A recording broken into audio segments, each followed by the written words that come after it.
She has stopped flinching when she hears Mandarin. The Yongle Emperor favors Korean girls, Sujin tells you one night. Not for beauty, for obedience. Chinese concubines from noble families arrive with ambitions and connections. Korean girls arrive with nothing. That's what he wants. 9 months in, and a tribute girl from the previous cohort is found with a letter she wrote to her mother. She never sent it. It was folded under her sleeping mat. She is beaten until she cannot stand and reassigned to kitchen labor. You never see her again. You had started a letter too, in your head. You stop composing it that night. Some doors close without a sound. 1 year in, and Sujin's feet have gotten worse. She limps on cold days. The physician says the binding went too deep into the joint. She'll never walk normally again. She's 17. You've learned to read the palace like a map of danger.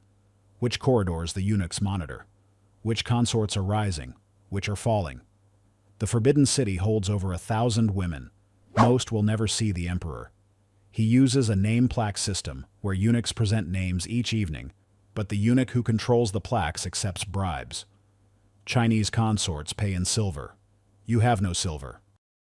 Sujin tells you about Consort Kwan, a Korean tribute girl who arrived with nothing, bore the emperor a prince, and rose to become one of the most powerful women in the palace.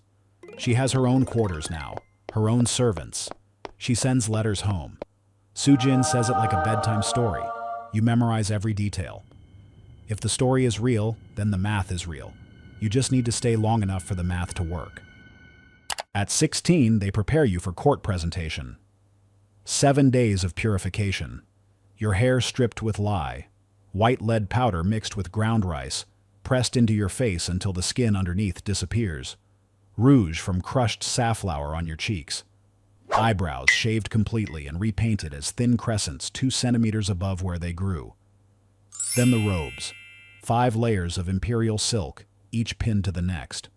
A headdress with dangling jade that clicks when you turn your head. The outfit weighs more than everything you owned in Korea. You walk the length of the throne room on bound feet. Each step drives the compressed bones against the binding. Empress Chu examines the silk fan you embroidered, nods once, and assigns you to the Western residential wing. Your father would be proud. He signed a paper and this is what it bought. You look like a jewel in a crown. You feel like a tooth being pulled. 2 years in the Western wing and your days are identical. You wake before dawn, wash your face with cold water. Morning calligraphy practice, afternoon music lessons on the pipa, 4 hours until the calluses on your fingertips crack and bleed. Kneeling practice on stone for 45 minutes without shifting. Embroidery. Communal meal. Foot care. Sleep. You make tea. Arrange flowers. Exist in the background of rooms where powerful women decide things. The sameness is its own kind of violence. You wash your face each morning and count to 10 in Korean under your breath. 1 to 10 and back. The numbers are the last Korean your mouth remembers. You keep them alive by repeating them like a prayer nobody answers. There is a scar on your left palm from the burning ceremony, from when you reached into the courtyard pit to save your mother's wooden comb. You didn't save it, but the scar is from Korea. It's the only part of your body that still belongs there. You press your thumb into it when you need to remember who you were before this place renamed you.